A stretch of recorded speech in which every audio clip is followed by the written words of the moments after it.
Salam.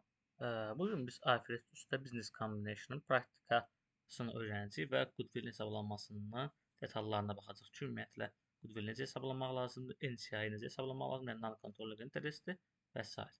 Gəlin kiçik bir praktikaya baxaq. Deyək ki, biz şirkət almışıq 1.200.000 pro deməklə və 80%-ni əldə eləmişik. 80%-ni əldə eləmişiksə, demək ki, NCI hissəsi, yəni non-controlling hissəsi olacaq 20% və 20% deməli NCI-indir, 80% isə bizimdir. Və burada biz NCI-in fair value-sunu hesablasaq ki, 20%-in dəyəri nə qədərdir? Burada bir qayda ola bilər ki, biz deyə bilərik ki, əgər biz 80%-nə 1.200.000 vermişiksə, 20%-nə də 300.000 verməliyik. Amma praktikada bu belə gedir, praktikada fərqli gedir. Çünki kontrol eləməyin özünün bir premiumu var. Yəni şirkətin səhmini almaqla onun həm də kontrolunu almaq bir qədər fərqlənir. Yəni 50%-dən azalanda sadəcə səhm almış olursunuz, amma 50%-dən yuxarı almaq artıq kontrolunu əldə etmiş olursunuz. Ona görə də müəyyən bir kontrol premiumu olur. Yəni heç də bu rəqəmin 20% qədər olmur NCI hissəsi. NCI hissəsi daha az olur. Yəni kontrol premiumda hər industriya görə fərqli ola bilər. Məsələn, telekom industriyada normalda 10-13% belə ətrafında olur. Digər industriyalarda da bu yaxın rəqəmləri ola bilər. Ona görə burada praktiki olaraq mən 10% qoymuşam kontrol premiumu. Belə hesablasaq, bu rəqəmi sadəcə vuracaq. 1 çıxılsın 10%. Yəni kontrol premiumu çıxırıq NCI-dan. Çünki NCI-da kontrol yoxdur. Ona görə 270.000-dir. Biz artıq müəyyən elədik ki, neçə faizini almışıq, nə qədər pul ödəmişik və NCI-in fair value-su nə qədərdir. Biz şirkəti alarkən onun əsas balanslarını konsolidasiya eləməyimiz üçün bizə lazımdır net asset. Şirkətin net assetinin fair value-su. Yəni biz şirkətin öncəki book value-lərindən götürmürük, fair value-sunu götürürük net assetlərini. Şirkətin deyək ki, özünün net assetləri hal-hazırda total equity-si 1 milyondur. Total equity-si 1 milyondur və biz fair value proses eləyərkən, fair value assessmentlər eləyərkən müəyyən fair value-lər çıxa bilər. Deyək ki, property plant equipment-da 150 minlik əlavə çıxdı fair value-su, onun book value-sundan daha çoxdur. Intangible asset-də 250 min. Onun təbii ki, deferred tax effekti var. Yəni bu artımın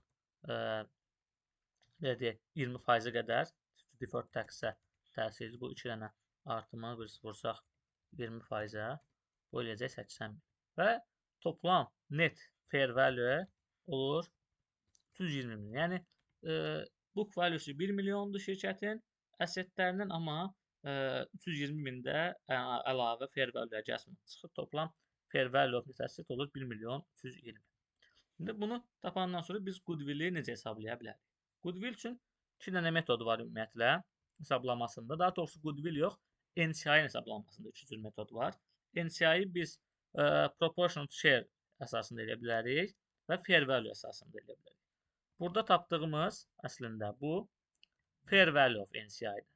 Bir də proportion of share əsasında oluna bilər. O necə olur? Net asseti 1 milyon 320-dir.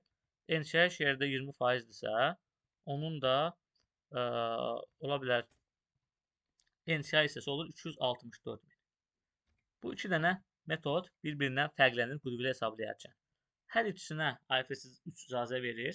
Policy choice edə bilərsiniz. Yəni istəsəz fair value metodundan gedə bilərsiniz, istəsəz isə proportion of net asset edə bilərsiniz.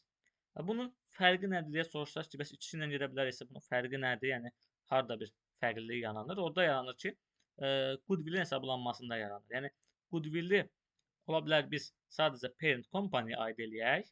Ola bilər ki, goodwill-i həm parent company-yə, həm də NCI-yə əlavə eləyək. Yəni burada full goodwill metodu deyə bir şey var. Full goodwill metodu deməkdir ki, burada goodwill-in bir hissəsi owner-undur, bir hissəsi isə NCI-indir. Amma proportion of share gedəndə nə goodwill varsa hamısı olur parent company. Və burada hesablamaya baxsaq, biz 1 milyon 200 bunu demişik consideration'da. NCI proportion of share ilə gedəndə biz dedik ki, proportion of share ilə gedəndə necə olacaq? Toplam 1 milyon 320 min məbləğ var. Bunu vururuq NCI-yə. Bu 264 min. Və fair value of net assets nə qədər idi? Bu da 1.320.000 idi burada görmüşdük. Deməli, bizim üçün goodwill hesablayarkən nə baş verir? Goodwill hesablayarkən consideration-a götürürük. Bu 80%-ün hissəsidir belə deyək. Biz şirkəti konsolidasiya etmək üçün tam hissəsinə baxmalıyıq. Bunun üstünə gəlirik NCI-yə 20%, yəni 80% plus 20% sanki 100%-ə tamamlayırıq və bundan da çıxırıq toplam net əsəti 1.320.000. 144.000. Bu 144.000 də olur toplam bizim goodwillimiz və burada olur bu ancaq parent olur. Bu üsulda NCI proportion of share of net asset kimi eləyəndə bütün goodwill 144.000 aid olur equity shareholder. Yəni NCI-yə heç bir goodwill düşmür. Digər metodda isə yenə də consideration'ımız dəyişməyib təbii ki. Amma burada fikir versəz NCI rəqəmi dəyişib. Çünki NCI-nin fair value'su burada 270.000 idi. Yəni fair value metodundan fərqlidir burada. Fair value of net asset yenə də dəyişməyib. 1.320.000 eyni rəqəmdir. Və burada da goodwill hesablayarkən biz 1.200.000 üstünə 270 gəlirik və 1.320.000 çıxırıq. Burada isə 150.000. Və bu metodda isə biz böldüyümüz zaman toplam 150.000'lik bir goodwill çıxır və goodwill'i də artıq biz iki hissəyə bölməliyik. Bunun bir hissəsi equity shareholder'ındır, bir hissəsi isə NCI-ındır. Burada da bu məbləği vururuq 80%, yəni shareholder 120.000'lik hissəsi, yerdə qalan hissəsi isə aid olur NCI-yə, yəni 30.000 hissəsi isə aid olur NCI-yə. Burada dediyimiz kimi hər iki metoda IFRS icazə verir və bu sizin policy choice-unuz ola bilər və subsequently əgər goodwill-də birinci metodda impairment olursa, o tamamilə aid olur parent company. Parent company-nin profit or loss-una təsir edir, NCI rəqəminə isə təsir eləmir. İkinci metodda isə goodwill nə qədər tanınıbsa, goodwill necə tanınıb və onun subsequent measurement-ində əgər goodwill-də bir impairment baş verirsə, həmin faizlər üzrə də impairment-i hesablayırıq. Deyək ki, burada 150.000'lik goodwill var idi və burada bir 50.000'lik məsələn impairment olmuş olsa, 50.000'lik impairment olmuş olsa, bunun aid olur 80% olur.